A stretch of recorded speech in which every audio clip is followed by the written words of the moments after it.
Mu by'ukuri Kayumba ndakwishimiye kuri uyu munsi wa kabiri turi ku office yacu y'umubano w'abanyarwanda ba Uganda. Amazina ndi Mushabe Benoni buri gihe ndi member w'umubano w'abanyarwanda ba Uganda. Dufite gitaramo cyacu cy'abanyarwanda rusange abanyarwanda ba Uganda iminsi 22 y'ukwezi kwa gatatu bizaba ari kuwa gatanu.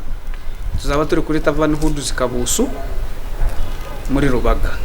Nasabaga buri munyarwanda wese munyarwandakazi n'utari umunyarwanda n'umunyankore n'umugande n'umushoga abantu mwese turabakira kuri uwo munsi w'igitaramo cyacu cy'abanyarwanda ba Uganda. Muze twibwirane tunezerwe tumenyane nk'abanyarwanda bo muri Uganda n'abashuti bacu bandi. Umuntu wemerewe kuzana n'abantu ukeneye abari bo bose cyangwa ushaka abari bo bose. Tuzaba tuhafite abaririmbyi bose b'abanyarwanda n'umunsi bazaba bahari, abo muzi nabo mutazi bazaba bahari kuri uwo munsi. Tuzaba dufite Dr. Ephraim Kamuhangire professor azaba hari kuri uwo munsi abasobanurira amateka y'abanyarwanda ba Uganda kuva hasi, kuva aho bakoreye demarcation y'ingi ya Uganda byose arabizi. Aja ari muri leta zingizi nta kibazo afite. Kanaka uri mukobwa wa kanaka ukavuga ibintu bidakwiriye gucishwa no mu kanwa k'umuntu. Rero twabasabaga abanyarwandakazi turabahamagara Kabusu muze zona nazi kuterawo n'umugamba soko ndete ne cyapa cyetaka lya kitawo.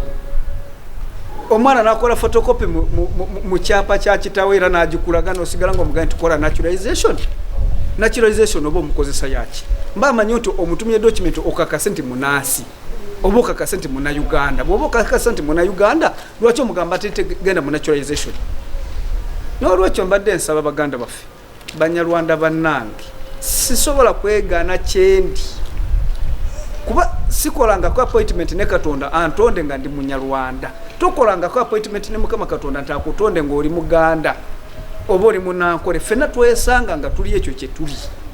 Lero ekyo mbadde nsaba banyinafe baganda bafe bakodome bafe mikwano gyaffe banayi katubere bantu bakuru tubere n'emitima ejagaliza tubere n'emitima ejitali mu kuganti ono munyarwanda ba muno muki naffe tufune ngaba nasabalala